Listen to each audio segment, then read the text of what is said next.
आते हैं ड्रॉबैक की तरफ। तो अब सबसे पहला चैप्टर है ड्रॉबैक।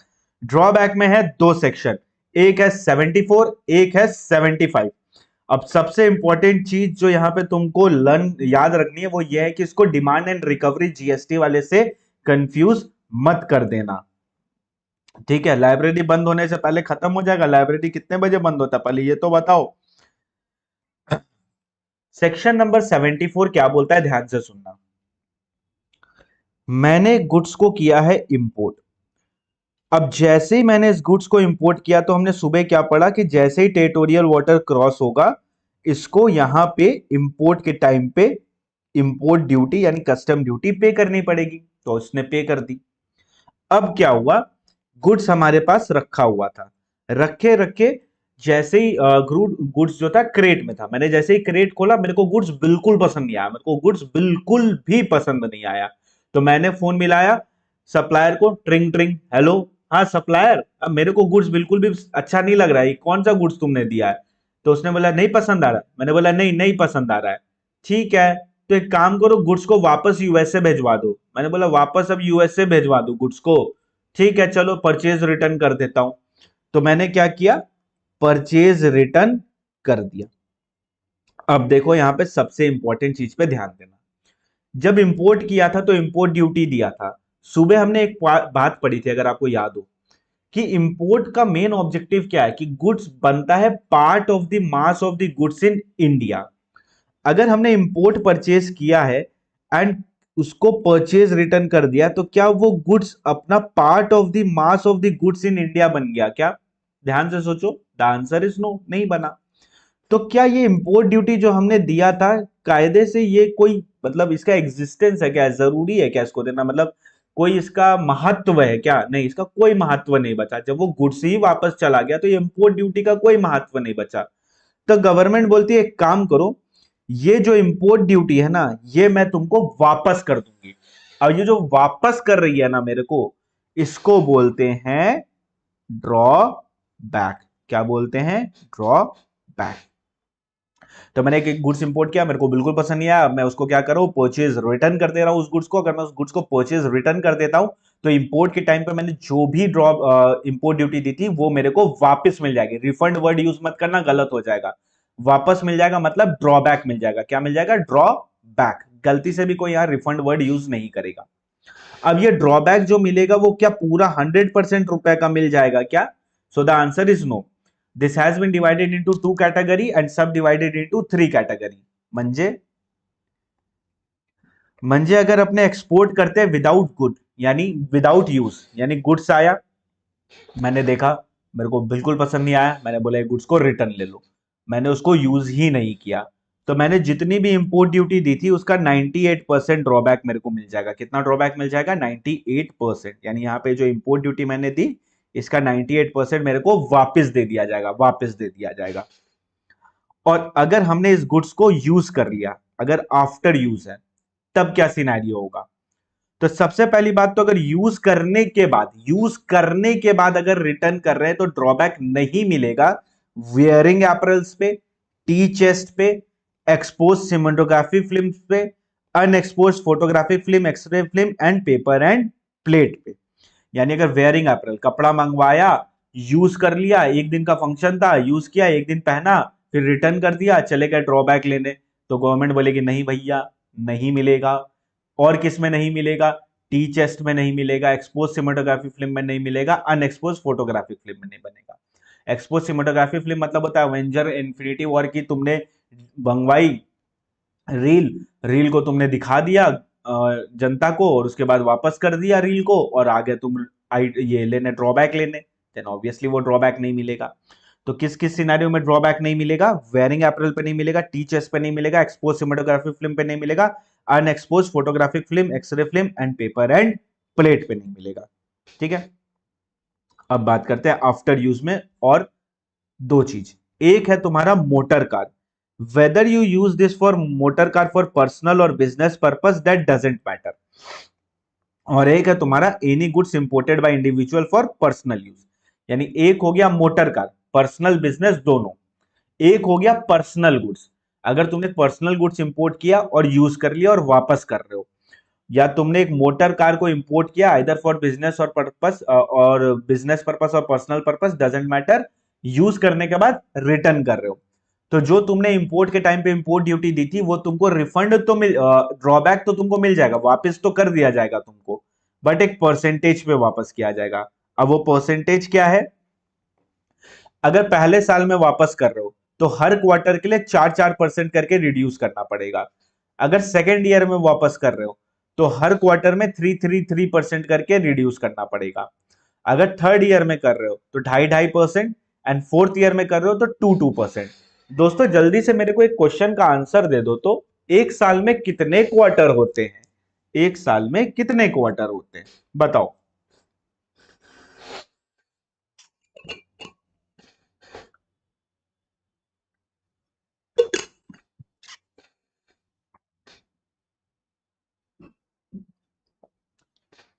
तो हम बोलेंगे एक साल में 4 क्वार्टर होते हैं। तो अगर एक साल में 4 क्वार्टर होते हैं और फर्स्ट ईयर में मैंने बोला 4-4% करके करना, नहीं फर्स्ट ईयर में कितना करना होगा? मैक्सिमम 16%। सिमिलरली सेकेंड ईयर में 12%, एंड अकॉर्डिंगली तो इतना ड्रॉबैक अपने को मिल जाएगा। मंजे इसको एक एग्जाम्पल से समझते, आ जाओ।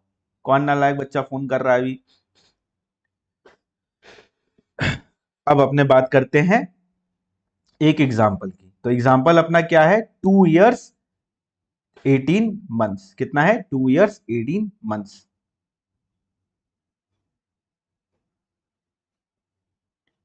2 years 18 months, ठीक है। अब 2 years 18 months के लिए अपने देखते हैं।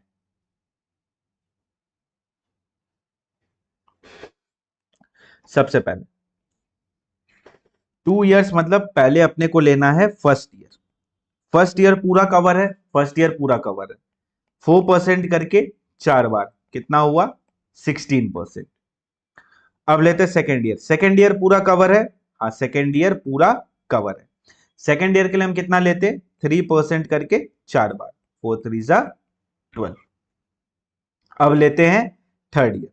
थर्ड ईयर क्या पूरा कवर है क्या? ध्यान से देखो, 18 months मतलब 12+6, यानी थर्ड ईयर भी पूरा कवर है। इसी एग्जांपल में सब सिखा दे रहा हूं।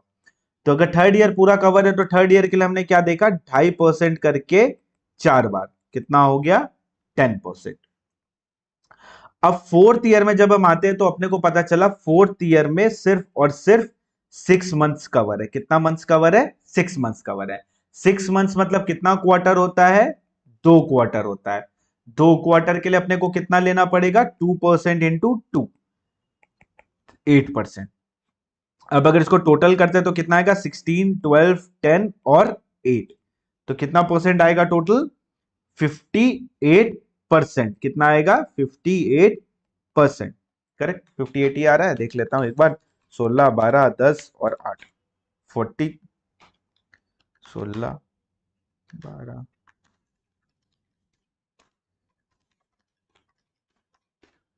46, 46 क्या कर रहे हो तुम लोग?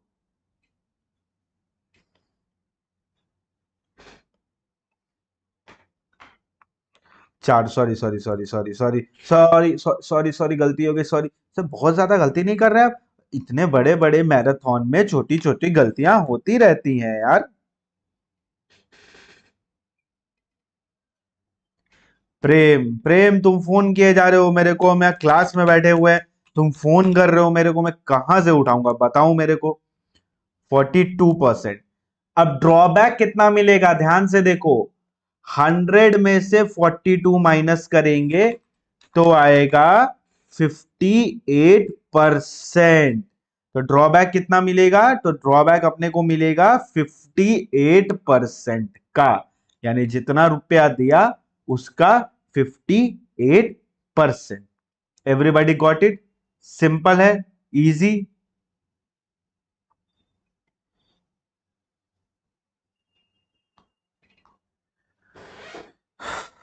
चलो एक कॉन्सेप्ट गया। तो अगर हम एक्सपोर्ट करते हैं विदाउट यूज तो 98% ड्रॉबैक मिलेगा। आफ्टर यूज करते हैं तो इस वाले 4 चीजों में कोई ड्रॉबैक नहीं है। मोटर कार पर्सनल या बिजनेस हो या कोई पर्सनल सामान है तो ये दोनों सिनेरियो में इस वाले रेट से अपने को ड्रॉबैक मिलेगा। इस रेट से कैलकुलेशन कैसे करते हैं ये मैंने यहाँ पे सिखा दिया। अब बात करते हैं ऑल अदर गुड्स की, इसके अलावा, यानी किसके अलावा? ये 4 मोटर कार और पर्सनल, इसको छोड़ के यानी क्या बचा, बिजनेस वाला, वो भी other than motor vehicle, business other than motor vehicle में। तो उस सिनेरियो में तुमको जो ड्रॉबैक मिलेगा वो मिलेगा एक परसेंटेज से। परसेंटेज क्या है, अगर 3 मंथ्स हुए हैं, कहां से कहां तक, तो अगर यहां से यहां तक, अब जो भी पीरियड है वो यहां से यहां की बात कर रहे हैं, ठीक है, जब हमने क्लियर करवाया और जब हम परचेज रिटर्न कर रहे हैं वहां से। कैलेंडर क्वार्टर देखना है शुभम, कैलेंडर क्वार्टर। अब यहां से यहां तक अगर अपने कर रहे हैं तो यहां से यहां का जो डिस्टेंस है उसके बेसिस पे अपने को देखना पड़ेगा कि कितना लगेगा। अगर ये डिस्टेंस 3 मंथ्स तक है, ये डिस्टेंस कब तक है, 3 मंथ्स तक है, तो उस सिनेरियो में 95% ड्रॉबैक मिलेगा। मोर देन 3 अप टू 6 है तो 85%, मोर देन 6 अप टू 9 है तो 75%, मोर देन 9 अप टू 12 है तो 70%, मोर देन 12 अप टू 15 है तो 65%, मोर देन 15 अप टू 18 है तो 60%, एंड मोर देन 18 है तो नहीं मिलेगा, मोर देन 18 है तो नहीं मिलेगा। ठीक है, अब देखो इसको लर्न कैसे करते हैं, लर्न भी करवा के दूंगा यार, आ जाओ, टेंशन मत लो, मैं हूं ना, पूरा करवा के दूंगा, सब करवा के दूंगा, तुम बस मार्क्स लेके आओ। तो इसको करना है 3, 6, 9, 12, 15, 18, ठीक है।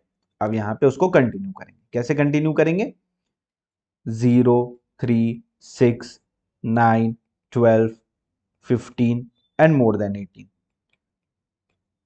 इधर क्या है, ओब्वियसली इधर मोर देन नहीं होगा, इधर होगा, इधर होगा, इधर होगा, इधर होगा। अब परसेंटेज, पहले 95%, अब करेंगे 85%, अब करेंगे 75%। तो 3 बार हमने 10 से घटा दिया, मतलब 3 बार ऐसे समझना है, ऐसे किया 2 बार है बट समझो 3 बार किया, 95 से 85, 85 से 75, 3 बार हो गया। अब करेंगे 5 5 करके 70% 65% और 60%, और मोर देन में इजी है, बहुत इजी है इसको करना, ठीक है। एक बार खुद से करोगे घर पे तो समझ जाओगे। 3 का टेबल है इधर, फिर इधर उसको लिख लेना है अपोजिट वाला, and more than more than more than more than more than sign दे देना, फिर 95 85 75। ओहो 3 बार हो गया, चलो अब 5 5 करके 70 65 60 हो गया, 3 बार खत्म, फिर नील। सब कुछ 3 बार के हिसाब से, सब कुछ 3 बार के हिसाब से करना है, इजी है, लर्न कर लोगे, अब कोई दिक्कत नहीं आएगी।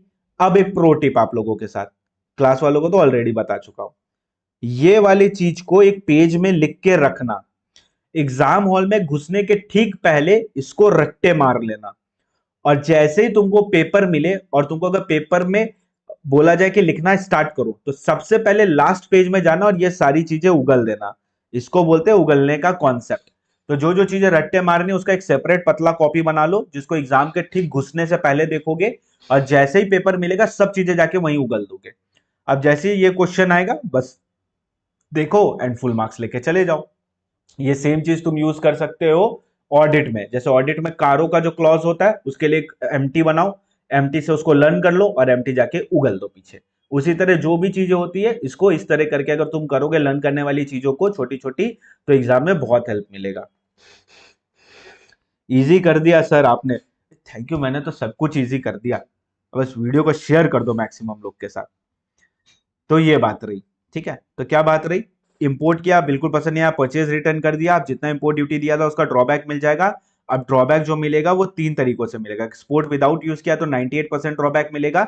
इस सिनेरियो में तुमको गुड्स को 2 इयर्स के अंदर एक्सपोर्ट कर देना है। अगर जब ये इस वाले की बात करेंगे तो 2 इयर्स की बात करेंगे, 2 इयर्स मतलब यहां से यहां का पीरियड 2 इयर्स से ज्यादा नहीं होना चाहिए, 2 इयर्स के अंदर हो जाना चाहिए। अय्या भैया बीच में सैया सर इतना अच्छा समझ में आया कि क्या बोले, बस यही तो सुनना रहता है मेरे को। अब देखो, और अगर आफ्टर यूज करते हैं तो इन 4 में कुछ भी नहीं मिलेगा, मोटर कार चाहे पर्सनल और बिजनेस हो फर्क नहीं पड़ता है, और पर्सनल यूज वाला है तो उस समय 4%, 3%, 2.5% और 2% first year, second year, third year, fourth year, each quarter या पार्ट ऑफ द क्वार्टर करके। 2 इयर्स 18 मंथ वाला मैंने किया, इसको अगर तुम देख लोगे तो बहुत अच्छे से समझ में आ जाएगा। मैंने बहुत दूर दूर तक फैला दिया आपके वीडियो को सर, थैंक यू। इसके अलावा अगर कोई और गुड्स हम यूज करते हैं जिसका आफ्टर यूज करते हैं, तो उस सिनेरियो में अपने को ये वाला फॉर्मूला यूज करना, ये वाला टेबल यूज करना पड़ेगा। और ये टेबल को लर्न कैसे करते हैं वो मैंने यहाँ पे सिखा दिया। ठीक है, अब इसका स्क्रीनशॉट ले लो जिन लोगों को लेना है, जिनके पास ये चार्ट नहीं है, स्क्रीनशॉट ले लो, घर पे ड्रॉ कर लेना शांति से।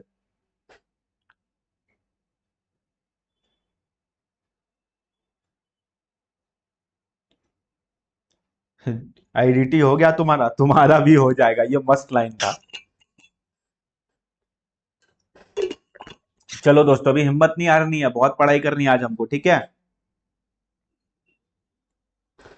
हाँ, नो यूज के लिए ना, देखो एक्सपोर्ट विदाउट यूज के लिए ये 2 ईयर का कंडीशन है, इन दोनों के लिए ये 4th ईयर, इसमें भी 2 ईयर्स का ही कंडीशन है, ये 4th ईयर एडिशनल है, एडिशनल मिलेगा। बट एग्जाम में इतना नहीं पूछेंगे इन डेप्थ में, एग्जाम में वो जितना ईयर देंगे तुम उतना हिसाब से करके आ जाना। तो वहां कमेंट मत करना कि 2 ईयर्स तक का ही मिलता है, और इसमें तो 18 ही मंथ्स है, तो इसमें 2 ईयर्स का सवाल ही पैदा नहीं होता है, तो 18 मंथ्स तक ही मिलता है मैक्सिमम। ओके, इस वाले में वो 2 ईयर्स वाला पूछेंगे नहीं, तुमको बताना भी नहीं है, वो जितना ईयर देंगे अकॉर्डिंगली बस कैलकुलेट करके आ जाना। अब देखो, जो गुड्स आया वही गुड्स तुमको वापस करना है, that means goods should be easily identifiable. सारे गुड्स एलिजिबल है इसमें, ऐसा कुछ नहीं कि कोई गुड्स को इनएलिजिबल किया है, सारे गुड्स एलिजिबल है। अब मेरा एक क्वेश्चन है तुमसे, क्या तुम मेरे को इस क्वेश्चन का आंसर दे सकते हो? मैंने वेयरिंग अप्रैल मंगाया, क्रेट खोला, मेरे को बिल्कुल पसंद नहीं आया, मैंने क्रेट के साथ उसको वापस कर दिया, तो ड्रॉबैक मिलेगा कि नहीं मिलेगा?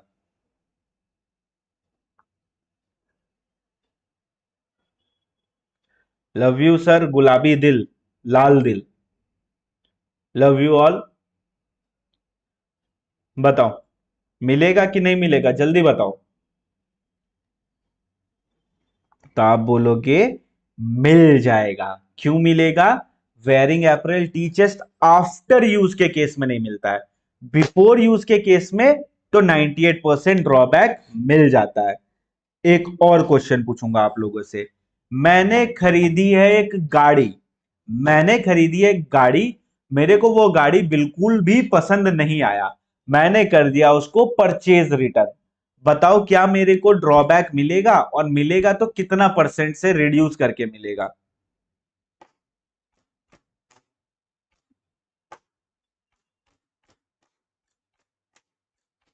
वेरी गुड दोस्तों, हम क्या बोलेंगे? ड्रॉबैक मिलेगा, बिकॉज मोटर कार मैंने यूज नहीं की, बिना यूज किए मैंने उसको परचेज रिटर्न कर दिया, और कोई भी गुड अगर बिना यूज किए करते हैं तो 98% ड्रॉबैक तो मिलना ही मिलना है अपने को। ठीक है, ये कैसे प्रूव होगा यूज किया है कि नहीं किया? अजय, हम लोग को डिपार्टमेंट का काम नहीं करना है, डिपार्टमेंट का काम डिपार्टमेंट को करने दो, अपने को पेपर का काम करना है, पेपर में अपने को नहीं प्रूफ करना है, ठीक है।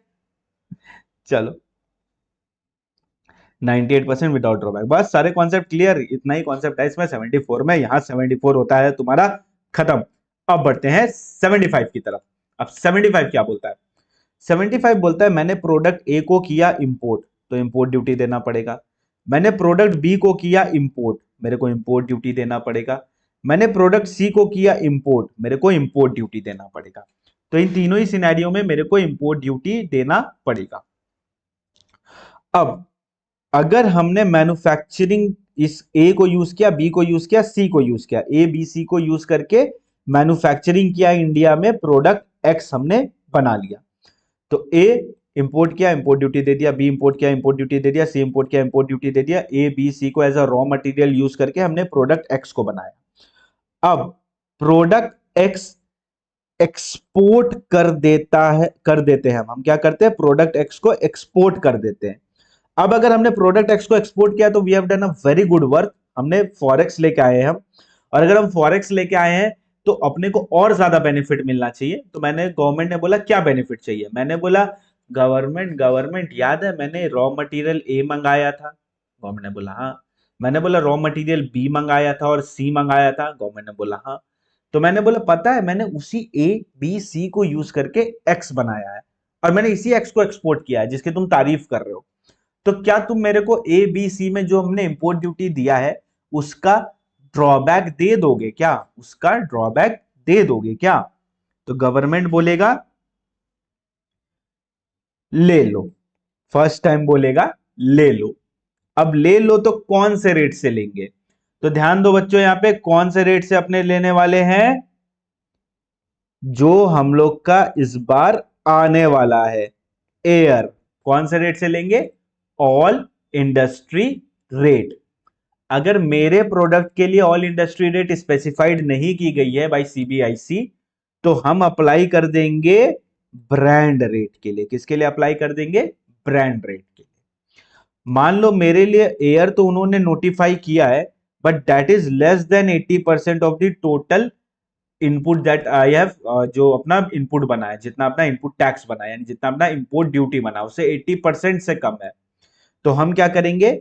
हम स्पेशल ब्रांड रेट के लिए अप्लाई कर देंगे एंड इसके बेसिस पे अपने को मिल जाएगा, इसके बेसिस पे अपने को रिफंड मिल जाएगा। तो जनरली किस पे मिलता है? रिफंड नहीं, ड्रॉबैक। हाँ, रिफंड नहीं। एयर के बेसिस पे, that is all industry rate के बेसिस पे। अगर ऑल इंडस्ट्री रेट नहीं है तो हम ब्रांड रेट के लिए अप्लाई कर सकते हैं, मेरा एक अलग से ब्रांड रेट बन जाएगा। अगर ऑल इंडस्ट्री रेट है और ऑल इंडस्ट्री रेट 80% से कम है, तो मेरे को स्पेशल ब्रांड रेट के लिए अप्लाई करना पड़ेगा। सिंपल। ठीक है।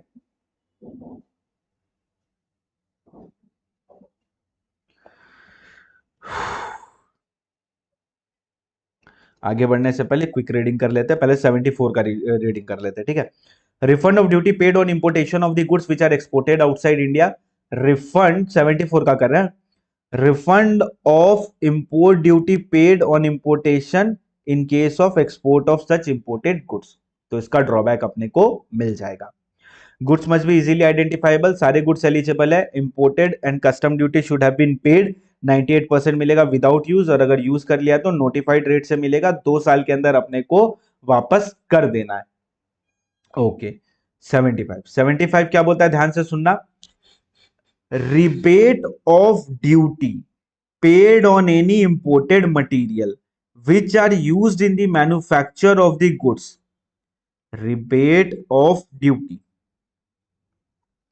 Rebate of duty paid on importation of any input used in the manufacturing of any product which is exported outside India. Which is exported outside India. समझे सब? Refund of rebate of duty paid on importation of the material used in the manufacturing of product tax, and product tax is exported outside India. तो अपने को कितना refund मिलेगा? All industry rate के हिसाब से ड्रॉबैक मिलेगा। रिफंड बोल रहा हूं बार बार, ड्रॉबैक मिलेगा। अगर कोई रेट नोटिफाइड नहीं है मेरे लिए तो ब्रांड रेट के लिए हम अप्लाई करेंगे। अगर all industry rate less than 80% है तो स्पेशल ब्रांड रेट के लिए हम अप्लाई कर देंगे। ये क्या सारे गुड्स के लिए अवेलेबल है? ये सिर्फ और सिर्फ नोटिफाइड गुड्स के लिए अवेलेबल होता है। नेक्स्ट, क्या इसमें भी कोई टाइम लिमिट है क्या एक्सपोर्ट करने का? जैसे वहां पे था ना 2 इयर्स 18 मंथ्स ये सारा, तो क्या यहां पे भी कोई टाइम लिमिट है क्या? तो यहां पे अपने बोलेंगे कोई टाइम लिमिट नहीं है। यहां पे बोलेंगे कोई भी टाइम लिमिट नहीं है। अब ये वाला पॉइंट थोड़ी देर में पकड़ते हैं, उसके बाद देखते हैं। पैसा कन्वर्टेबल फॉरेक्स में आ जाना चाहिए। फेमा में जो टाइम दिया तुम लोगों ने मेरे को बोला था 9 मंथ्स, मैंने 9 मंथ्स लिख दिया यहाँ पे। तो कन्वर्टेबल फॉरेक्स में पैसा आना चाहिए जो भी फेमा में टाइम लिमिट दी है उसके हिसाब से। अब लास्ट वाला point can be an MCQ. ठीक है, लास्ट वाला point can be an MCQ. नहीं है सर, 9 मंथ्स नहीं है। ठीक है, भूल जाओ उसको, मिटाई रब कर देता उसको। ठीक है, अब देखो 74 में हम लोग बैगेज के फॉर्म में गुड्स को रिटर्न कर सकते हैं, बट 75 में हम लोग बैगेज के फॉर्म में गुड्स को एक्सपोर्ट नहीं कर सकते। बैगेज के फॉर्म में गुड्स को एक्सपोर्ट नहीं कर सकते। नोट, कार्गो और पोस्ट अलाउड है, बैगेज अलाउड नहीं है। कार्गो और पोस्ट अलाउड है, बैगेज अलाउड नहीं है। ठीक है सर, समझ में आ गया, सिंपल है। ये हो गया, ये हो गया 75 प्रोविजनल। ये अब आओ 75 का मेन जान की तरफ चल रहा है, जिससे क्वेश्चन बनेगा एग्जाम में। एक क्वेश्चन तुम्हारा बनेगा इस चार्ट से, एक क्वेश्चन तुम्हारा बनेगा इत्तू से चार्ट से। ठीक है, अब ये 75 वाला दोस्तों ये अपडेटेड चार्ट है, हम लोग अपडेट कर रहे हैं। क्लास में हमने एक पॉइंट और पढ़ा था, वो हटा दिया, वो अब रेलिवेंट नहीं है, तो वो पॉइंट हट चुका है। अपने को सिर्फ ये 3 क्राइटेरिया देखना है। कौन से 3 क्राइटेरिया है? Export value more than import value of input होना चाहिए, ड्रॉबैक 50 रुपए से ज्यादा होना चाहिए, drawback should be less than market price, and drawback will be granted maximum 1/3 of market price. ये कंडीशन है 75 का। इसका क्या मतलब होता है? आओ ये देखो, हमने एक प्रोडक्ट को इंपोर्ट किया इंडिया में, हमने एक प्रोडक्ट को इंपोर्ट किया इंडिया में, 612 रुपए उसमें इंपोर्ट ड्यूटी हमने पे की, कॉस्ट था जिसका 1000 रुपए। फिर हमने प्रोडक्ट एक्स बनाया एंड प्रोडक्ट एक्स को हमने कर दिया एक्सपोर्ट। हमने प्रोडक्ट ए को किया था इंपोर्ट, प्रोडक्ट एक्स को हमने बनाया, प्रोडक्ट एक्स को हमने कर दिया एक्सपोर्ट। प्रोडक्ट एक्स का जो इंडियन मार्केट प्राइस है वो है 1500 रुपए। अब देखो ध्यान से, यहां पे सबसे पहला कंडीशन क्या है? जो ड्रॉबैक होगा वो 50 रुपए से ज्यादा होना चाहिए। इंपोर्ट ड्यूटी कितनी हमने पे की? 612। तो हम लोग अज्यूम करते हैं कि 80% ड्रॉबैक अपने को मिल जाएगा, एयर में 80% लिखा है, तो ड्रॉबैक कितना अपने को मिल जाएगा? ड्रॉबैक अपने को मिल जाएगा 612 का 80%, तो समझ लो 490 रुपीज। तो 490 रुपीज ड्रॉबैक हम मांग रहे हैं। क्या 490 इज मोर देन तुम्हारा ये क्या बोलते हैं 50 रुपीज? यस। तो फर्स्ट कंडीशन सेटिस्फाइड। दूसरी कंडीशन,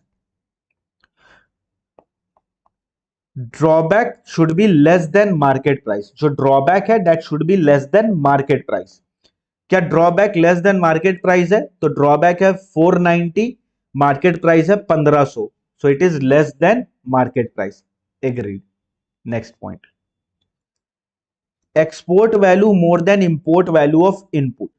एक्सपोर्ट वैल्यू यानी एक्सपोर्ट वैल्यू मतलब ये 1700 रुपए should be more than import value of input 1000 रुपए। यानी 1700 रुपए और 1000 रुपए, यानी इंपोर्ट का जो इनपुट है उसका वैल्यू कम होना चाहिए और एक्सपोर्ट का एक्स का वैल्यू ज्यादा होना चाहिए। ए का कम होना चाहिए, एक्स का एक्सपोर्ट का वैल्यू ज्यादा होना चाहिए। तो क्या ऐसा है? बिल्कुल ऐसा है। तो ये वाला कंडीशन भी सेटिस्फाइड। अब कितना अपने को मिलेगा? तो मैक्सिमम अपने को मिलेगा 1/3 ऑफ मार्केट प्राइस। तो 1500 का 1/3 करते तो आता है 500। तो अगर 500 आ रहा है और अपने मांग रहे 490, तो क्या अपने को 490 अलाउ कर दिया जाएगा? द आंसर इज यस, 490 अपने को अलाउ कर दिया जाएगा। समझ में आया सबको? ये सबसे इंपॉर्टेंट पॉइंट है यहां पे, ठीक है।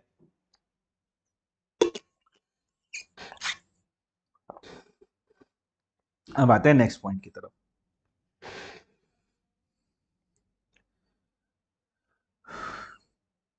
प्रोडक्ट ए है, हमने इंपोर्ट किया, या प्रोडक्ट एक्स है, प्रोडक्ट एक्स का मार्केट प्राइस दिया हुआ है, एक्सपोर्ट वैल्यू वगैरह सब कुछ दी हुई है, सेम है एकदम, बस फिगर चेंज है। अब यहाँ पे ध्यान से देखो क्या हो रहा है।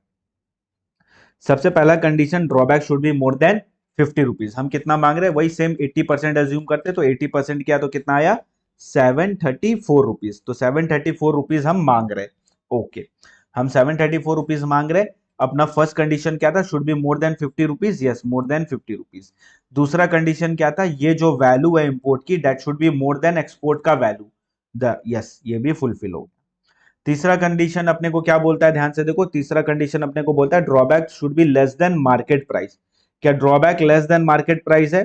तो मार्केट प्राइस है अपना 800। Yes, it is less than market price. अब मैक्सिमम ड्रॉबैक कितना मिलेगा? 1/3। तो 800 का अगर 1/3 करते तो कितना आएगा? 266। तो हम मांग रहे हैं कितना? 734। मिलेगा कितना? मैक्सिमम 266। तो कितना ड्रॉबैक अलाउड होगा? 266 ड्रॉबैक अलाउड हो जाएगा। एम आई क्लियर दोस्तों?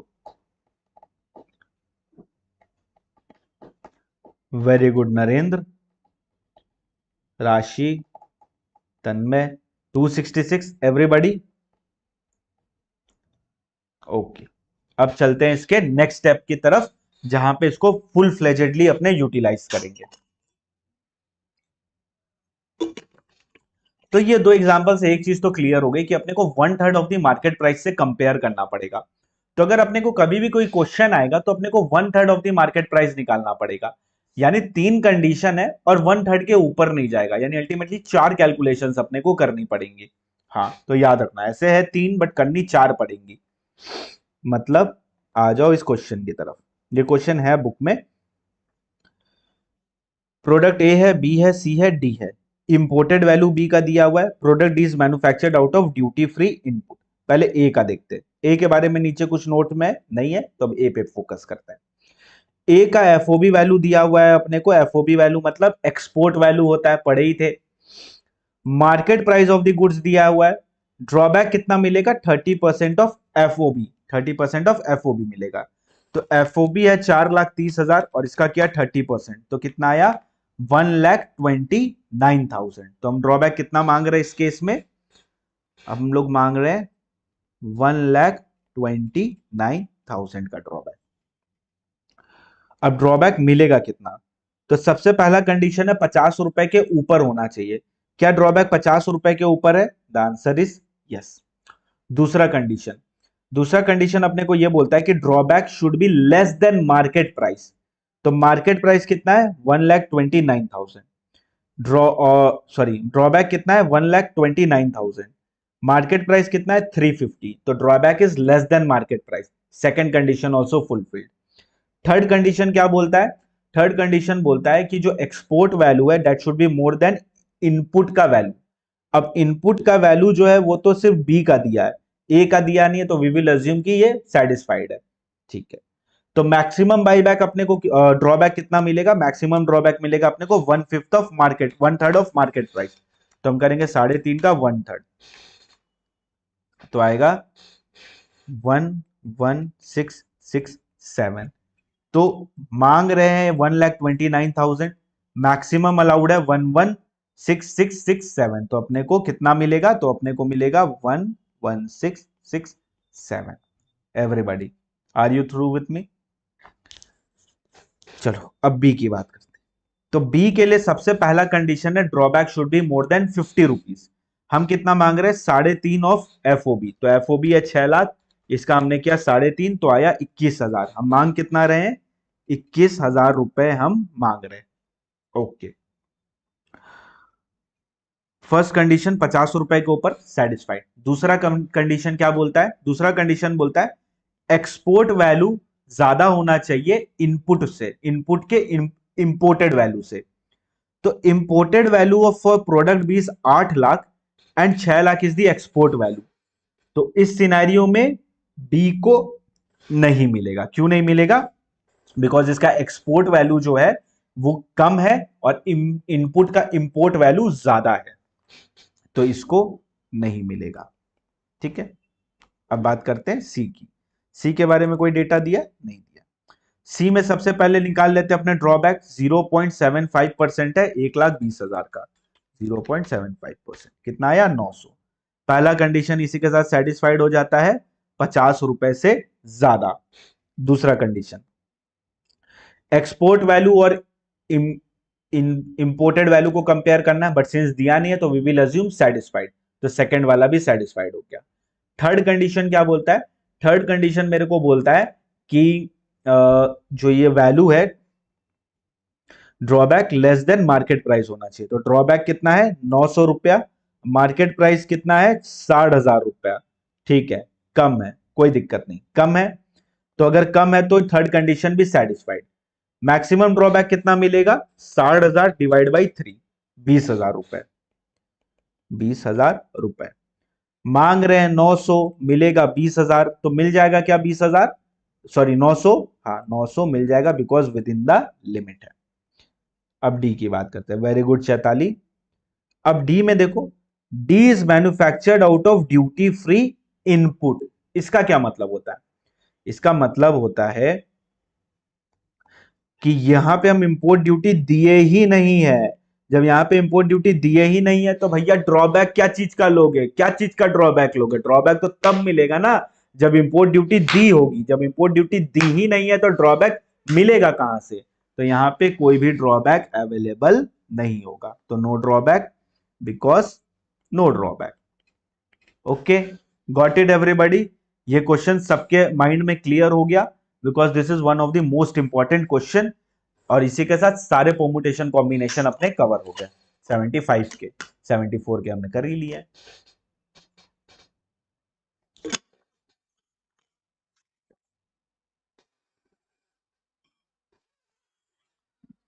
शाबाश, राधे राधे अजय, रशिका, राधे राधे। तुम्हारा नाम क्या है? रीमू, तन्मय, नरेंद्र, राशि, सोमेश, चैताली। बाकी लोग सो रहे हो क्या? सो रहे हो क्या? Good morning. विपुल, यशदा। चल, एकदम क्लियर।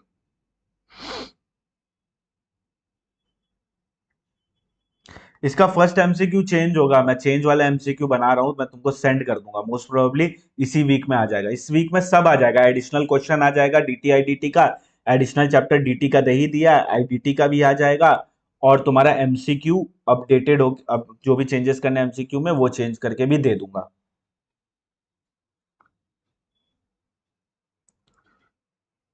ओके, चलो आगे बढ़ते हैं। 14 नंबर, ठीक है, एक बार बाद में देखते हैं, पहले पूरा रिवाइज कर लेते हैं, नहीं तो अपने को टाइम का क्रंच हो जाएगा। अब बात करते हैं इंटरेस्ट की।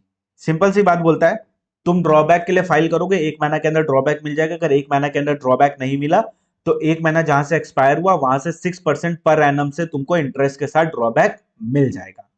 अब मान लो तुमको गलती से ड्रॉबैक आ गया तो तुमने रिफंड नहीं किया, तो तुमको गवर्नमेंट को वापस करना पड़ेगा वो ड्रॉबैक जो तुमको एरनेसली मिल गया है, 15% पर एनम के इंटरेस्ट के साथ, 15% पर एनम के इंटरेस्ट के साथ वापस करना है।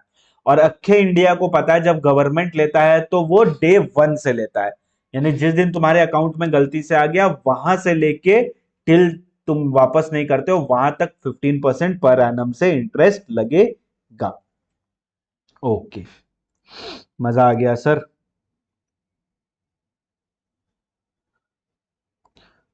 भगवान भला करो गुरु जी का। ठीक है, ये हो गया, तो ये पॉइंट भी हमने कर लिया, ऊपर वाला पॉइंट भी हमने कर लिया, नोटिफाइड रेट भी हमने कर लिया, ये भी हमने कर लिया। प्रोविजनल ड्रॉबैक एक सेकंड के लिए देखते हैं, तो नो ड्रॉबैक भी कर लिया, ये वाला भी कर लिया, ये वाला भी कर लिया, एयर वाला भी कर लिया, ये वाला भी कर लिया। अब मात्र बस एक पॉइंट बचा है, प्रोविजनल ड्रॉबैक। प्रोविजनल ड्रॉबैक मतलब तुम ड्रॉबैक के लिए फाइल करोगे, टाइम लगेगा, फाइल मूव होगा, काफी सारी नौटंकी होगी। तो क्या बोलता है गवर्नमेंट, एक काम करो, पहले प्रोविजनल ड्रॉबैक ले लो, अगर इमीडिएटली तुमको फंड का जरूरत है तो पीसी या सी को अप्लाई करो, अगर उनको लगता है कि तुमको ड्रॉबैक मिलना चाहिए तो वो तुमको ड्रॉबैक दे देंगे। बट याद रखना, जब भी अप्लाई करोगे तो ब्रांड रेट और स्पेशल ब्रांड रेट के साथ करना, यानी ये 74 के लिए, 75 के लिए, 74 के लिए नहीं। 75 के लिए क्या बोलता है कि पीसी और सी के पास चले जाना, ब्रांड रेट और स्पेशल ब्रांड रेट लेके, और कमिश्नर को अगर लगता है तो वो तुमको डायरेक्ट कर देगा कि इसको प्रोविजनल दे दो, और बदले में तुमसे एक बॉन्ड लेगा। बॉन्ड का अमाउंट कितना होगा? अगर ब्रांड रेट अप्लाई कर रहे हो, ब्रांड रेट तुम पे लगता है, तो जितना तुम ड्रॉबैक मांगोगे उतना का तुमको बॉन्ड देना पड़ेगा। अगर स्पेशल ब्रांड रेट लगता है तो जितना डिफरेंस है ऑल इंडस्ट्री रेट और जितना तुम मांग रहे हो उतने का तुमको बॉन्ड एग्जीक्यूट करना पड़ेगा। प्रिंसिपल कमिश्नर कमिश्नर इंपोज कर सकता है कोई भी कंडीशन जो वो चाहे, एंड वही सिंपल सी बात है, कितना तुमको मिलेगा, जितना तुम मांगोगे उतना ही तुमको मिलेगा। अगर फाइनल ऑर्डर में कम ज्यादा होगा तो रिटर्न कर देना, कम होगा तो तुमको मिल जाएगा। कोई पढ़ा हुआ चीज है, सेम ही चीज है, क्या ही एक ही चीज बार बार पढ़ेंगे, रीडिंग कर लेना इसका। ठीक है, आपका बैगेज का सबसे बेस्ट है लेक्चर। ये सिर्फ बैगेज का बेस्ट है क्या? ये सारा ही बेस्ट है, ऐसे बोलो, क्या बोल रहे हो तुम? Thank you so much Krishna, very good Narendra, proud of you. चलो, अब proud of each one of you, आप लोग आ रहे हो कंटिन्यू अपने खत्म भी करने वाले कस्टम्स को। बहुत बड़ी बात है यार, बहुत लोग नहीं भी कर पाते इतना कंटिन्यू लाइव, या जो रिकॉर्डिंग में भी कंटिन्यू कर रहे हैं उनके लिए भी बोल रहा हूँ, बहुत बड़ी बात है, you should be proud of your self. ठीक है, आज मेरी तरफ से एक चॉकलेट खा लेना। इसमें भी इंटरेस्ट लगेगा क्या? हाँ, वही सेम इंटरेस्ट तो सेम है, जो ऊपर अपने पढ़ के आए 75A वाला, इसमें कोई चेंज नहीं है, ये तो जो है वही लगेगा, हर एक में लगेगा ये। फिर हमने ये कर लिया, और इसी के साथ ये पूरा क्वेश्चन होता है समाप्त। चलो अब लगे हाथों ये वाला क्वेश्चन भी कर ही लेते हैं, जब कर ही रहे हैं तो ये भी कर ही लेते हैं। आ जाओ, पता था आप यही बोलोगे, इसीलिए बैगेज लिखा था।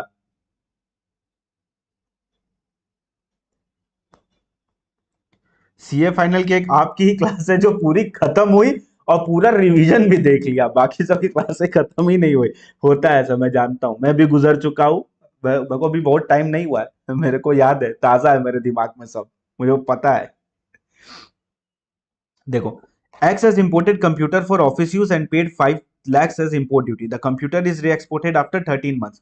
तो ध्यान से देखो यहाँ पे क्या हो रहा है, यहाँ पे हो रहा है कंप्यूटर ऑफिस वाला है, यानी ये चार्ट के यूज वाले में तो आएगा, अदर्स वाले में आएगा। चार्ट के अदर्स में अपने क्या पढ़े थे, वही 3 महीना, 6 महीना, 12 महीना, 15 महीना, वो वाला पढ़े थे। तो अगर उस चार्ट को खोलेंगे तो कितना अपने को ड्रॉबैक मिलेगा 13 मंथ्स पे, तो 15 तक था ना, 12 से 15 65% पे था, तो 65% का ड्रॉबैक मिल जाएगा।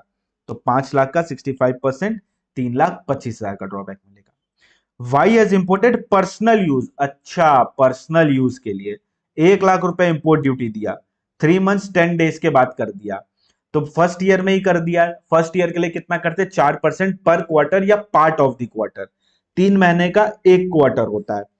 तो यहां पे हो गया एक क्वार्टर, यहां पे हो गया एक और क्वार्टर, बिकॉज पार्ट है, यानी एक दिन भी गया तो पूरा क्वार्टर लेना होगा। तो कितने क्वार्टर हुए, 2 क्वार्टर, 4% करके मतलब 8%, 100 - 8% मतलब 92%। तो कितना ड्रॉबैक मिलेगा, 92% का।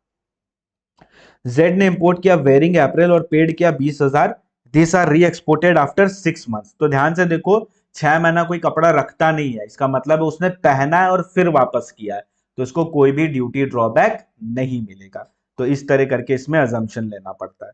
ठीक है, सोमेश ने शायद चैट में ये वाली चीज बोली थी। ठीक है, अब मेरा पूरा ध्यान रहता है, क्या लगता है, सब देख रहा हूं, नजर है तुम पे। ठीक है, पढ़ाई करो। चलो, हो गया। इसी के साथ दोस्तों समाप्त होता है ड्रॉबैक चैप्टर। अब इसी से कनेक्टेड सेक्शन नंबर 20 उठा लेते हैं। ठीक है, सेक्शन नंबर 20 इसी से कनेक्टेड है, तो अपने को काफी इजी पड़ेगा करने में। तो आ जाओ सेक्शन नंबर 20 की तरफ। सेक्शन नंबर 20 सर हम लोग को कहां मिलेगा, लास्ट चैप्टर के लास्ट पेज पे ये मिल जाएगा, यानी लास्ट पेज का कॉन्सेप्ट है जो हम लोग छोड़ देते हैं। लास्ट पेज हम लोग सोचते हैं लास्ट पेज से थोड़ी पूछेगा, अरे पूछ लेता है भाई, पूछ लेता है। ठीक है, गलती मत करना छोड़ने का। अब बढ़ते हैं सेक्शन 20 की तरफ, री इंपोर्टेशन। री इंपोर्टेशन का पहला केस देखो, हमने गुड्स को किया था मैन्युफैक्चर इंडिया में। हमने क्या किया, हमने गुड्स को मैन्युफैक्चर किया इंडिया में, वो गुड्स को हमने कर दिया एक्सपोर्ट। अब क्या हुआ, सप्लायर का मेरे पास, बायर का मेरे पास फोन आया यूएसए से, हेलो, हाँ अरे हम तुमको बोल रहे हैं ना, यूएसए वाला ऐसे बात करता है क्या, हाँ ऐसे ही बात करता है, अरे हम तुमको बोल रहे हैं ना कि ये जो है ना एक्चुअली ये मतलब एक्सपोर्ट जो तुम कर रहे हो मेरे को गुड्स, ये काम नहीं कर रहा है ठीक से, तो मैं काम करो तुम इसको रिपेयर कर दो, परचेज रिटर्न नहीं कर रहा हूं, तुम रिपेयर कर दो इसको। तो हम बोले okay no problem send it, है आप ऐसा बोले, वो ऐसा बोला, हाँ हम लोग ऐसे ही बात करते हैं यूएसए में, तुम गए नहीं हो यूएसए। तो मैंने बोला okay send it, no issues, we will repair and send you back within 2 years. बोले within 2 years, okay we will try to send you as fast as possible. तो उन्होंने बोला ठीक है कोई बात नहीं, कोई दिक्कत नहीं है। अब देखो, जैसे ही गुड्स वापस आया इंडिया में, पहले तो हमने एक्सपोर्ट किया, अब जैसे ही गुड्स वापस आया इंडिया में, anything from outside India India में आ रहा है, तो उस सिनेरियो पे उस पे कस्टम ड्यूटी लगेगी ही लगेगी, लगेगी ही लगेगी। तो यहां पे जब वो री इंपोर्ट हुआ तो कस्टम ड्यूटी लगना चाहिए था, बट मैं दौड़ के गया कस्टम ऑफिसर के पास, मैंने उसको जाके बोला कस्टम ऑफिसर, कस्टम ऑफिसर सुनो ना, बात ये है ना कि ये गुड्स ना मैं अपने पास नहीं रखूंगा, इसको रिपेयर करके वापस भेज दूंगा। तो कस्टम ऑफिसर बोलता है गुड्स कहाँ बना था, मैंने बोला इंडिया में ही बना था, मैंने ही एक्सपोर्ट किया था, फॉरेक्स भी लेके आया था, थोड़ा सा रिपेयर करना है, रिपेयर करके वापस कर दूंगा। तो कस्टम ऑफिसर बोलता है ठीक है छोड़ो, क्या लेना देना, यहाँ पे इंपोर्ट ड्यूटी नहीं देना पड़ेगा। बट एक कंडीशन उसने रखा, उसने बोला तुमको रिपेयर करके वापस करना है 6+6 मंथ्स के अंदर। कब तक वापस कर देना है, 6+6 मंथ्स के अंदर वापस कर देना है। तो रीइंपोर्ट का केस क्या बना, बहुत सिंपल है, एक गुड्स है जो इंडिया में मैन्युफैक्चर हुआ, इंडिया में मैन्युफैक्चर होने के बाद हमने उसको कर दिया एक्सपोर्ट, एक्सपोर्ट होने के बाद वो वहां हो गया खराब, अब वो इंडिया में आया रिपेयर होने के लिए, जब वो रिपेयर होने के लिए इंडिया में आया तो इंपोर्ट हुआ, इस इंपोर्ट पे अपने को कोई भी इंपोर्ट ड्यूटी नहीं देना है, प्रोवाइडेड ये रिपेयर होने के लिए 3 साल के अंदर वापस आ जाए और ये रिपेयर होके 6 मंथ्स के अंदर वापस चला जाए। एकदम सिंपल। और इसको रीड कर लेते हैं। कहां मिलेगा सर? लास्ट पेज में मिलेगा बेटा, अभी बोला ना, आ जाओ। एक गुड्स जो कि मैन्युफैक्चर हुई इंडिया में, उसको हमने किया एक्सपोर्ट, अब इसको कर रहे हैं री इंपोर्ट। एक गुड्स है जो कि मैन्युफैक्चर हुआ इंडिया में, हमने किया था एक्सपोर्ट, अब अपने कर रहे हैं इसको री इंपोर्ट।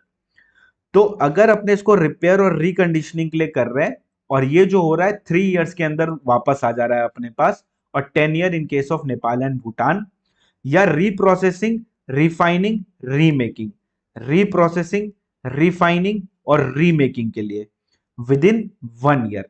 रीप्रोसेसिंग, रिफाइनिंग और रीमेकिंग के लिए 1 ईयर है, रिपेयर एंड रिकंडीशनिंग के लिए 3 इयर्स है। अगर ऐसा कर देते हो तो तुमको कोई भी इंपोर्ट ड्यूटी का पेमेंट नहीं करना है, अगर 6 मंथ्स के अंदर रिपेयर करके वापस कर देते हो। कहां से 6 मंथ्स काउंट करना है? जिस दिन री इंपोर्ट किया वहां से 6 मंथ्स, ऑब्वियसली। तो वहां से 6 मंथ्स के अंदर कर देते हो, एक्सटेंशन 6 मंथ्स का मिल जाएगा। Okay, next. हमने एक गुड्स को इंपोर्ट परचेज किया, now we are the buyer. पहले कौन बायर था? यूएसए वाला, अब हम लोग बायर हैं। हम लोग बायर हैं, हमने इंपोर्ट परचेज किया। अब जब हमने इंपोर्ट परचेज किया तो वो मशीन हो गई खराब। ओ माय गॉड, अब मशीन हो गई खराब, तो मैंने किया उसको फोन, मैंने बोला hello, hi your machine has break down, kindly repair it. तो बोला ठीक है, कर देंगे रिपेयर, कोई दिक्कत नहीं है, तुम भिजवा दो, हमको कोई भी प्रॉब्लम नहीं है। यूएसए वाला ऐसे बोल रहा है, ठीक है। तो मैंने बोला ओके, नो इश्यूज, तो मैं भिजवा देता हूं तुमको। तो मैंने रिपेयर के लिए उसको भिजवा दिया। अब उल्टा सोच रहे, पहले हम रिपेयर कर रहे थे, अब वो करके देगा। तो हमने एक इंपोर्ट परचेज किया, अब उस गुड्स को हम एक्सपोर्ट कर रहे हैं फॉर रिपेयर। जब इंपोर्ट परचेज किया था तो इंपोर्ट ड्यूटी देना होगा, देना होगा, this is not the question, ये तो देना ही होगा। जब एक्सपोर्ट कर रहे हैं, एक्सपोर्ट ड्यूटी देना होगा। मेजॉरिटी ऑफ द केस में एक्सपोर्ट ड्यूटी देना ही नहीं होता है, तो बात ही खत्म हो गई। अब जब वो रिपेयर हो गया यूएसए में, अब वो वापस आ रहा है हमारे पास, तो इसको बोलते हैं री इंपोर्ट। तो इस टाइम पे कस्टम ड्यूटी लगेगा क्या? तो आप बोलोगे सर नहीं लगेगा, कस्टम ड्यूटी नहीं लगेगा। तो हम बोलेंगे लगेगा कस्टम ड्यूटी, इस पॉइंट पे कस्टम ड्यूटी लगेगा, बट इंटायर अमाउंट पे नहीं लगेगा। इंटायर अमाउंट पे कस्टम ड्यूटी नहीं लगेगा। तो कौन से अमाउंट पे कस्टम ड्यूटी लगेगा? तो कस्टम ड्यूटी लगेगा यूएसए में जो कॉस्ट लगा है रिपेयर का, वो, उस रिपेयर के लिए जो मटेरियल यूज हुआ उसका कॉस्ट, या लेबर यूज हुआ उसका कॉस्ट, इंश्योरेंस और फ्रेट, और टू एंड फ्रो लगेगा, भेजने का भी और लाने का भी। किसका? भेजने का भी इंश्योरेंस और फ्रेट, लाने का भी इंश्योरेंस एंड फ्रेट। डायग्राम से काफी इजी हो जाता है समझाना और समझना। भेजने का और लाने का दोनों का इंश्योरेंस और फ्रेट लगेगा। अब मैंने बोला कि सर मेरा गुड्स तो वारंटी में था, तो मैंने तो पेमेंट किया ही नहीं है, ना मटेरियल के लिए, ना रिपेयर के लिए, ना लेबर के लिए, किसी के लिए पेमेंट नहीं किया। तो उन्होंने बोला उससे फर्क नहीं पड़ता है, पेमेंट किया हो चाहे नहीं किया हो, ऐड होगा, मतलब वैल्यू का पार्ट बनेगा, और बस उतने ही वैल्यू पे तुमको कस्टम ड्यूटी पे करनी है। तो हुआ हो, पे किया हो, नहीं किया हो, कोई फर्क नहीं पड़ता है, कस्टम ड्यूटी पे करना ही पड़ेगा। ओके। अनुपम, अनुपम तुम कहां थे क्लास में? तुम अभी मैसेज कर रहे हो यहां पे। सोमेश, तन्मय, रीमू, डेरी मिल्क, राधे राधे, विपुल, कल्याणी। ठीक है, बाकी लोग थोड़ा टाइप कर लो यार, कभी थोड़ा सा फोकस से पढ़ लो, एग्जाम नजदीक है।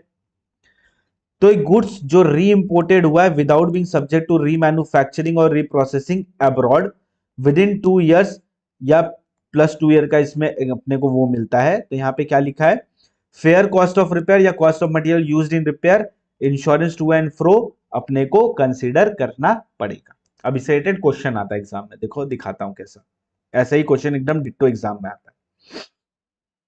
Mr. Akshay of Mathura imported a machinery on 1/1/2017. Value is 1 lakh and duty paid is itna. From Mr. D'Souza of England letter, he found that machine was defective and therefore he sent back the machine for repair. The cost of insurance and freight from Mathura to England is 5,000. Mathura से England भेजने का खर्चा 5,000 रुपए। Repair work was carried out on machinery by Mr. D'Souza। Material लगा 7,500 का, labour लगा 4,000 रुपए का, जो कि डिसूजा ने बोन किया, यानी हमने पेमेंट नहीं किया उसका। Cost of insurance and freight है इंग्लैंड से मथुरा का 6,000 रुपए। अपने को डिटरमाइन करना है ड्यूटी पेबल। डिपार्टमेंट बोलता है 1,10,000 लेंगे, बट मैं क्या बोलूंगा, एज पर सेक्शन नंबर 20। याद कर लो, सेक्शन बहुत जरूरी है। एज पर सेक्शन नंबर 20 सिर्फ और सिर्फ जो वैल्यू एडिशन हुआ है उस पर ही कस्टम ड्यूटी लगेगी, 1,10,000 पे नहीं लगेगी। तो गवर्नमेंट ने बोला तुम ही बता दो कितने पे लगेगी, तो मैंने बोला कि भेजने का खर्चा 5,000 रुपए, मटेरियल का खर्चा 7,500 रुपए, लेबर का खर्चा 4,000 रुपए। चाहे मैंने बियर किया हो नहीं बियर किया हो फर्क नहीं पड़ता है, वो लेंगे। और ऑब्वियसली उसको वापस लाने का खर्चा 6,000 रुपए। तो अपने लगेगा 5,000, 7,500, 4,000 और 6,000। तो अपना जो वैल्यू बनेगा एसेसेबल वैल्यू वो बनेगा 22,500। और 22,500 का 10.3% होता है 23,117.5। तो कितना अपने को कस्टम ड्यूटी पे करना पड़ेगा, 2,317 रुपए। इतना कस्टम ड्यूटी पे करना पड़ेगा और वैल्यू बनेगी 22,500, नॉट 1,10,000। देखा, देखो, देखो, देख लो, 6 मार्क्स का क्वेश्चन है। छह कितना, 6। और अभी आएगा तो 4 मार्क्स मैक्सिमम, मतलब मिनिमम 4 मार्क्स का। क्या है इसमें, क्या दम है बताओ। सिर्फ सेक्शन 20 कोट करना है, जो पढ़ा वो करना है और कैलकुलेशन कर देना है। क्या था, कुछ था इसमें, कुछ नहीं था इसमें। और छोड़ने छोड़ने के बारे में कतई सोचना भी मत इस सेक्शन को, ठीक है। अब आते हैं नेक्स्ट पॉइंट की तरफ। इसमें एक और चीज कवर्ड है। क्या कवर्ड है, अगर हमें गुड्स को मैन्युफैक्चर करते हैं इंडिया में और उसको कर देते हैं एक्सपोर्ट। अब जब एक्सपोर्ट किए होंगे तो या तो आईजीएसटी दिए नहीं होंगे, और या तो दिए होंगे तो ड्रॉबैक क्लेम कर लिए होंगे। यानी हमने गुड्स को मैन्युफैक्चर किया, एक्सपोर्ट कर रहे हैं, या तो आईजीएसटी दिए नहीं होंगे, और दिए होंगे तो ड्रॉबैक क्लेम कर लिए होंगे। अब क्या हुआ, ये गुड्स आ गया वापस। अब इस बार क्या हुआ, रिपेयर के लिए वापस नहीं आया है, हमेशा के लिए वापस आ गया है, यानी परचेज रिटर्न हो गया है। क्या हुआ, परचेज रिटर्न। अब अगर ये गुड्स परचेज रिटर्न हो चुका है ना, तो अपने को री इंपोर्ट के टाइम पे ड्यूटी पे करना पड़ेगा। कितना ड्यूटी पे करना पड़ेगा, एकदम सिंपल, जितना आईजीएसटी हमने अगर पे नहीं किया उतना, या तो अगर हमने ड्यूटी ड्रॉबैक क्लेम किया तो उतना duty drawback as custom duty pay करना पड़ेगा। हाँ, sales return, sorry purchase return नहीं, सेल्स रिटर्न हुआ, तो उतना ड्यूटी ड्रॉबैक अपने को पे करना पड़ेगा। एकदम सिंपल, सिंपल सिंपल बोल के सब कुछ पढ़ा दे रहे हैं आप। आ जाओ। Ramdev manufactured and exported goods worth rupees 10 lakhs to Vishwanath of Australia on 1st January 2018। उसने अवेल किया ड्यूटी ड्रॉबैक 15,000 का। ओके, तो रामदेव ने मैन्युफैक्चर किया, एक्सपोर्ट किया 10 लाख का ऑस्ट्रेलिया में, और आईजीएसटी पे करके ड्यूटी ड्रॉबैक ले लिया, कितना, 15,000 का। रामदेव ने इंपोर्ट किया सेम गुड्स को on 8 February, what will be the custom duty. अब कुछ नहीं लिखा तो क्या मानेंगे, सेल्स रिटर्न हो गया। तो अगर सेल्स रिटर्न हो गया तो 10% लगेगा क्या, 10 लाख का। The answer is no. जितना ड्यूटी ड्रॉबैक लिया था उतना ही as a custom duty pay करना पड़ेगा। तो कितना ड्यूटी पे करना पड़ेगा, 15,000 रुपए।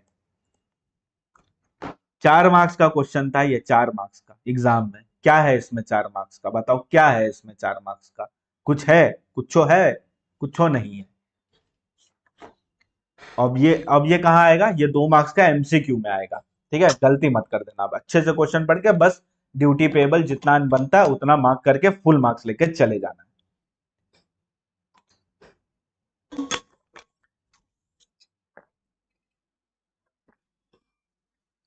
सर आप सब क्वेश्चन को ऐसे ही क्यों बोलते हैं इजी, अरे इजी होता है, हम लोग प्रैक्टिस नहीं करते। अपना प्रॉब्लम तो यही है ना, प्रैक्टिस वाला। आज ये सेशन खत्म हो जाएगा, इसी के साथ अपना एडीटी पूरा खत्म हो जाएगा। मेरे एंड से पूरा कंप्लीशन हो चुका है, क्लासेस करवा दिया, रिवीजन क्लास में करवा दिया, यहाँ अलग से इन डेप्थ रिवीजन करवा दिया। टर्बो मैराथन एग्जाम के पहले आ ही जाएगा। अब तुम लोग के ऊपर है, सारा प्रैक्टिस पढ़ना लिखना अब सब तुम ही लोग को करना है। मेरे एंड से पूरा हो चुका है, मैंने अपना 100% दिया है। नाउ इट्स योर टर्न, मैंने तो मोर देन 100% दिया, 150% दिया है। Now it's your turn to put more than 200%, पूरा जी जान लगा दो। लीव नो स्टोन अनटर्न्ड, ऐसा नहीं होना चाहिए कि यार ये कर लेते तो हो जाता, सब कर लेंगे, कुछ भी नहीं छोड़ेंगे, हर एक चीज करके जाएंगे, ठीक है। टेंशन मत लो, अभी मैं हूं, अभी तो पहले ये खत्म होने दो, फिर और भी चीज लेके आता हूं तुम्हारे लिए। 3 + 2 के बाद हुआ तो फिर नॉर्मल, तो फिर तुमको जितना उसका वैल्यू है उसने वैल्यू पे तुमको फिर इंपोर्ट ड्यूटी पे करना पड़ेगा, नॉर्मल इंपोर्ट ड्यूटी पे करना पड़ेगा फिर। तो ये हो गया, ये हो गया, ये हो गया। चलो इसका छोटू वाला पार्ट भी कर लेते हैं लगे हाथों, तो ये पूरा चैप्टर ही खत्म हो जाएगा, मार्क करने में इजी रहेगा।